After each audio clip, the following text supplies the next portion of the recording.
Good morning students. कैसे हैं आप सब? उम्मीद करती हूँ कि चैप्टर के इम्पॉर्टेंट क्वेश्चंस आपको समझ आ रहे होंगे। आज सेकंड चैप्टर का ये एक और क्वेश्चन है, जनानकीय संक्रमण सिद्धांत। जनानकीय संक्रमण यानी डेमोग्राफिक ट्रांजिशन। मैंने बताया था जनानकीय का मतलब जनसंख्या से है। हमारे देश में तो बहुत ज़्यादा है ना। तो वर्ड का कर रहे हैं हम, इंडिया वाली बुक में भी है ये क्वेश्चन। अभी हम वर्ड वाला डिस्कस कर रहे हैं। क्वेश्चन है जनानकीय संक्रमण सिद्धांत क्या है और इसकी 3 अवस्थाओं का वर्णन करो। मेजर क्वेश्चन है, छोटे छोटे क्वेश्चंस के रूप में भी आ सकता है। हम मेजर करेंगे। मैं इन सेशंस में सिर्फ मेजर क्वेश्चंस ले रही हूँ ताकि आप उनको याद कर सकें और छोटे छोटे क्वेश्चंस को अपने आप चेंज करके लिख सकें। अगर आप एक बड़ा क्वेश्चन याद कर लेते हैं तो आपके 2-3 छोटे छोटे क्वेश्चन हो जाते हैं। तो पहला तो है जनानकीय संक्रमण सिद्धांत है क्या। जनानकीय संक्रमण सिद्धांत जो है वो हमें किसी भी देश की जनसंख्या जो इस वक्त है और भविष्य के पूर्वानुमान का वर्णन करता है। जिस हिसाब से हमारी जनसंख्या लगातार बढ़ रही है, उस जनसंख्या का अब जो है और भविष्य में जो होगी उसके बारे में ये वर्णन करता है। तो ज़्यादातर ये देखा गया है कि हर देश पहले खेतीहर होता है, आदि मानव होते हैं, खेतीहर समाज होता है, निरक्षर समाज होता है, उससे वो विकास करते करते बन जाता है औद्योगिक राष्ट्र। तो होता क्या है, हर एक देश में, पूरे वर्ल्ड में ये स्टडी किया गया है कि जनानकीय संक्रमण सिद्धांत में हर एक देश की जनसंख्या पहले निम्न, फिर उच्च और फिर निम्न, इन 3 दिशाओं से होकर जाती है। तो विश्व में जो जनानकीय संक्रमण सिद्धांत की अवस्थाएं हैं उसे खेतीहर समाज से शहरी समाज की ओर दिखाया जाता है।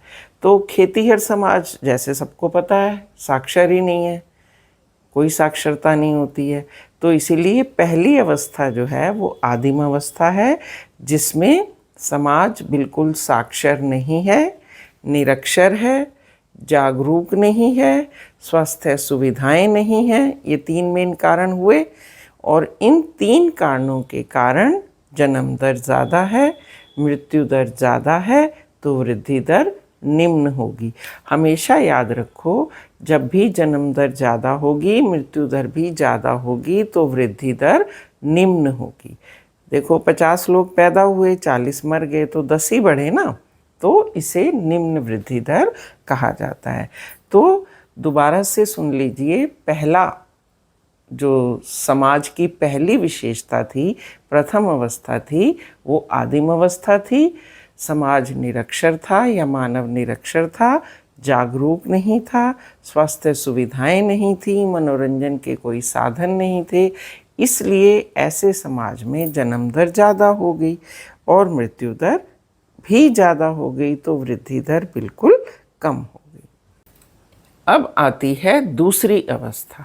दूसरी अवस्था में मानव थोड़ा साक्षर हुआ, तकनीकी सुधार हुए, स्वास्थ्य सुविधाओं में बढ़ोतरी हो गई, है ना। अब ये इन रीज़न को आपने कैसे पिरोना है अपने वर्ड्स में, उसको ध्यान से सुनो।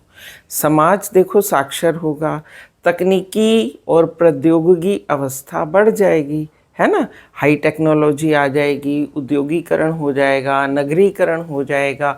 तो ऐसी अवस्था में मानव जागरूक हो जाएगा।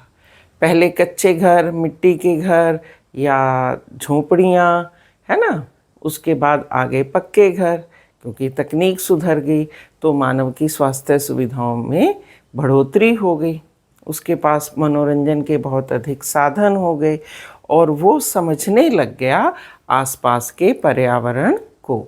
तो उससे क्या हुआ, जन्म दर थोड़ी कम हुई, मृत्यु दर अभी भी वैसे ही बनी हुई थी, या ये कह सकते हैं मृत्यु दर भी थोड़ी कम हो गई। क्योंकि जब तकनीक और औद्योगिकरण के कारण नई नई बीमारियां जो आ रही थी, उनमें भी ट्रीटमेंट कैसे कराया जा सकता है, बीमारियों से हम अपनी सुरक्षा कैसे कर सकते हैं, ये चीज़ें लोगों को समझ आने लगी। तो जन्म दर बड़ी कम हुई, मृत्यु दर भी कम हुई, तो वृद्धि दर भी एकदम से कम हो गई। लेकिन इतनी कम नहीं हुई, नेगेटिव में नहीं गई वो अभी, लेकिन हाँ थ्रू आउट एक सेंसिबल, जिसको कह सकते हो कि वो वृद्धि दर हो रही थी। और कई देशों में, जैसे एशिया है, एशिया के सारे देश हैं, वहाँ पे ये वृद्धि दर बहुत ड्रास्टिक भी हो रही थी। भारत भी आता है उसमें, पाकिस्तान आता है, चीन आता है। ये वर्ल्ड के ऐसे देश हैं जिनमें जनसंख्या वृद्धि दर सबसे ज़्यादा है। तो इन देशों में वृद्धि दर लगातार बढ़ रही थी। अब क्या हुआ, जब जन्म दर कम हुई, मृत्यु दर कम हुई, वृद्धि दर कम हुई, तो ऐसे देश जो मैंने तुम्हें नाम बताए उनके उदाहरण लिख दो। क्लियर? अब करते हैं तीसरी अवस्था। तीसरी अवस्था थी बिल्कुल चरम, जिसमें पूरा औद्योगिकरण हो चुका था, लोग सब बातों को समझने लगे थे, लोग सफाई के प्रति जागरूक हो गए थे, साफ़ पानी चाहिए, साफ़ हवा चाहिए, दवाइयाँ चाहिए, ऐसी ऐसी बीमारियों पे रोकथाम हो गया कि हार्ट ट्रांसप्लांट हो गया, ब्रेन कर सकते हो आप, कैंसर जैसी बीमारियों से मुक्ति मिलने लगी लोगों को। अगर वो फर्स्ट स्टेज सेकंड स्टेज पे है और आपके पास पैसा है तो आप कैंसर जैसी बीमारी का भी इलाज करा सकते हो। अब क्या होगा देखो, जन्म दर तो कम होती जा रही थी, अब मृत्यु दर और भी कम हो गई। तो कई देशों में ये देखा गया कि जो वृद्धि दर है वो बिल्कुल नेगेटिव में चलेगी। जैसे कनाडा है, ऑस्ट्रेलिया है, या इधर आ जाओ नॉर्थ अमेरिका है, जितना प्रगतिशील समाज है। आप देखो देश को दो भागों में, सारे देशों को ये जो वर्ल्ड है आपका, उसको दो भागों में बांटते हो। एक समाज है बिल्कुल विकसित, एक है अविकसित, और एक है विकासशील। विकसित जितने भी राष्ट्र थे उन सब की जनसंख्या जो थी वो नेगेटिव में चली गई। यानी आज से 20 साल 30 साल पहले जो जनसंख्या थी, आज भी उनकी जनसंख्या वही है, उनमें कोई चेंज नहीं आया है। अब देखो इस अंतिम अवस्था में जो भी विशेषताएं मैंने तुम्हें बताई, उससे ये प्रतीत होता है या उससे ये सिद्ध होता है कि आधुनिक समाज में मानव को जनसंख्या की जानकारी हो गई। कैसे हम जनसंख्या को नियंत्रित कर सकते हैं, अपने परिवार का आकार कैसे नियंत्रित या समायोजित कर सकते हैं।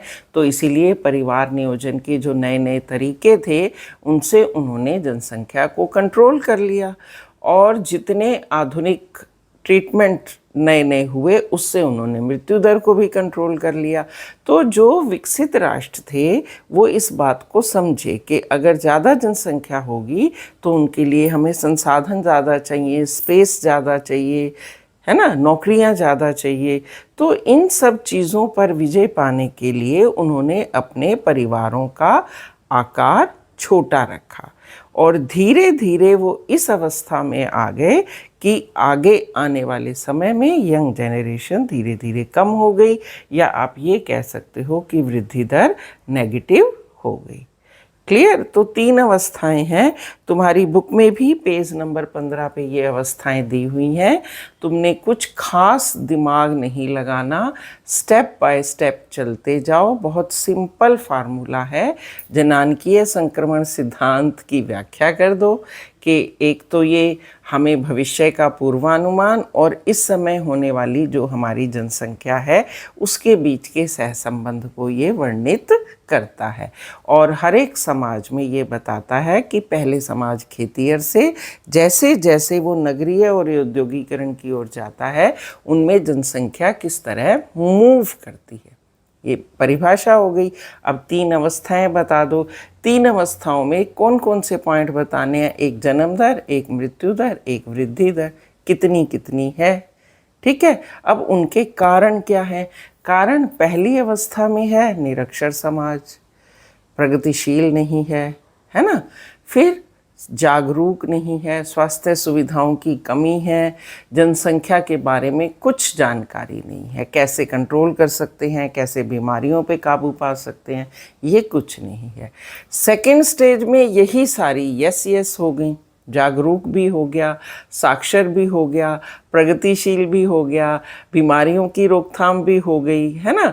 अगर लिखोगे ना, इसको ऐसे लिखो, देखो फर्स्ट अवस्था, सेकंड, थर्ड, सेम पॉइंट्स का वर्णन करते जाओ तो तुम्हें याद करने में भी आसानी रहेगी। क्लियर हो गया? बहुत मेथड आसान बता रही हूँ मैं, और अगर तुम भी उसको आसानी से समझ पाओगे तो क्वेश्चंस के आंसर तुम्हें अच्छी तरह से समझ आ जाएंगे। अभी तक बच्चे देख रहे हैं बट कोई भी कमेंट नहीं कर रहा है। बेटा कमेंट करके बताओ ताकि मुझे भी पता चले मैं जो पढ़ा रही हूँ तुम्हें समझ में आ रहा है या मैं अपना सिर्फ टाइम ही वेस्ट कर रही हूँ। ठीक है, कमेंट करके बताओ। You are all educated, 11th pass हो, लिखना जानते हो, कुछ भी कमेंट कर सकते हो, अच्छे का बुरे का कोई सजेशन हो वो भी दे सकते हो, so that I will also try to get more and more information. Clear? सब बच्चों को ये समझ आ गया होगा। और छोटे छोटे 2-3 क्वेश्चन हो रहे हैं जिसे हम कल की क्लास में लेंगे।